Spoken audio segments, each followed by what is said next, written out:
মৰম ছাত্ৰ-ছাত্ৰীসকল, আজি আমি আলোচনা কৰিম মেকানিজম অফ SN2 ৰিয়েকশ্যন অৰ্থাৎ SN2 বিক্ৰিয়াৰ ক্ৰিয়াবিধি। That means mechanism of substitution nucleophilic bimolecular reaction. Mechanism of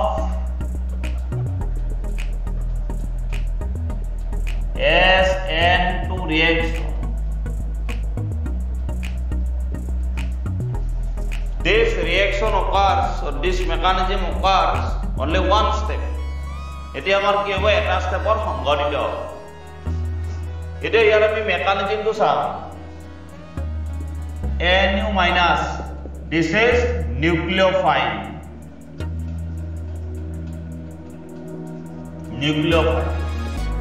plus RHH. In this mechanism, nucleophile always attack alkyl halide opposite direction of halogen. এই ৰিয়েকশ্যনত আমাৰ কি হ'ব, হেলোজেনৰ অপোজিট ডাইৰেকশ্যনৰ পৰা বিপৰীত দিশৰ পৰা অৰ্থাৎ পি স্পিনৰ পৰা নিউক্লিওফাইলে আমাৰ এটাক কৰিব। Why? Because halogen possess partial negative. যদি আমাৰ কি হয়, নিউক্লিওফাইলে ফ্ৰন্ট সাইডৰ পৰা এটাক কৰে, তেতিয়া নেগেটিভ ৰিপালচন হ'ব। That means direction is forbidden. তেতিয়া আমাৰ কি হ'ব, ডাইৰেকশ্যনটো প্ৰপাৰ নহ'ব।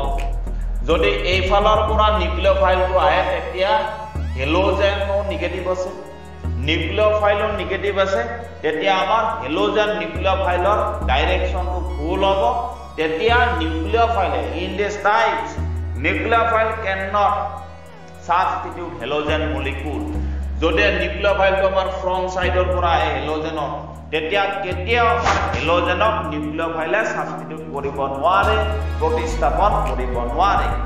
Therefore, in case of SN2 reaction, always nucleophile attack opposite directions of halogen.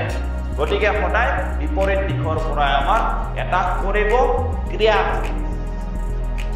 Then, after attacking of nucleophile of alkyl halides, then one intermediate step is occurs, which is RHH and Nu. Here halogen possess partial negative, carbon possess partial positive, and nucleophile possess partial negative. This state is considered as transition state.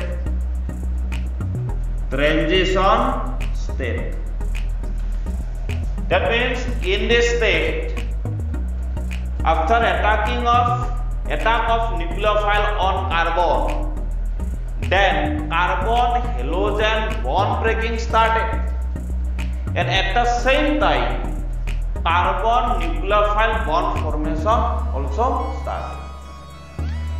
এটি স্টেটত আমাৰ কি হৈছে, যেতিয়া নিউক্লিওফাইলে carbon কতে এটাক কৰিল, তেতিয়া carbon nucleophile বণ্ডটো উৎপন্ন হ'ব, আৰম্ভ হ'ল, আৰু একে টাইমত একে সময়তে কাৰ্বন হেলোজেন বণ্ড ব্ৰেকিংটো ষ্টাৰ্ট, অৰ্থাৎ বন্ধনীটো আমাৰ ভাঙিব আৰম্ভ কৰে। And finally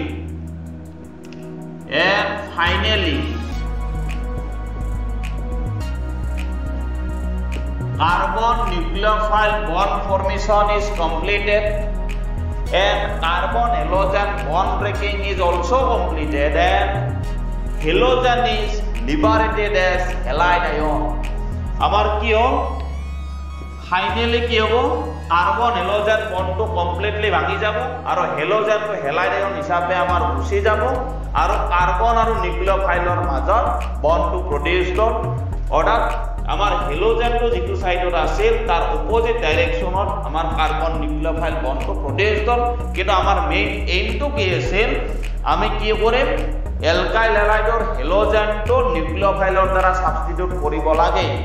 সো আমি এলকাইল হ্যালাইডৰ হেলোজেনটো নিউক্লিওফাইলৰ দ্বাৰা কি হৈ গ'ল, সাবস্টিটিউট হৈ গ'ল। গতিকে এইটো আমাৰ মেকানিজম এতিয়া যদি আমি এই ৰিয়েকচনটো ৰেট এক্সপ্ৰেছন চোৱা যে ৰেট ইকুৱেল গতিবেগ equal k concentration of nucleophile and concentration of alkyl halide so in this reaction or SN2 reaction rate of the reaction is depends upon the concentrations of nucleophile as well as concentration of alkyl halide.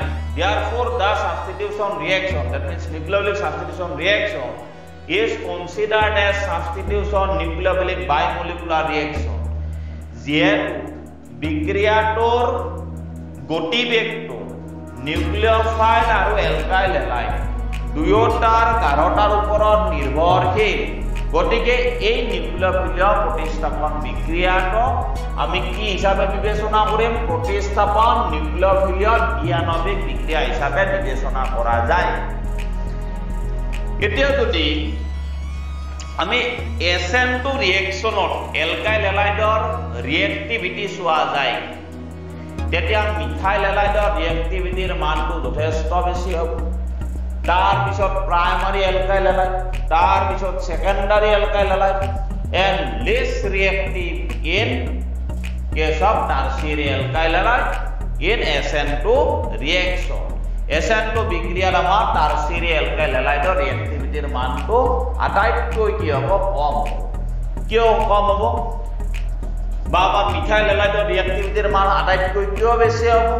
কাৰণ ইয়াত আমাৰ কি যেতিয়া methyl halide হ'ব তেতিয়া কি হ'ব ইয়াত হেলোজেন হাইড্ৰোজেন থাকিব হাইড্ৰোজেনস are always lighter element hydrogen বিলাক সদায় আমাৰ কি পাতল মৌলক গতিকে আমাৰ এই নিউক্লিওফাইলটো ব্যাক সাইডৰ পৰা আহোতে কোনো ধৰণৰ আমাৰ বাধা নাপাব অৰ্থাৎ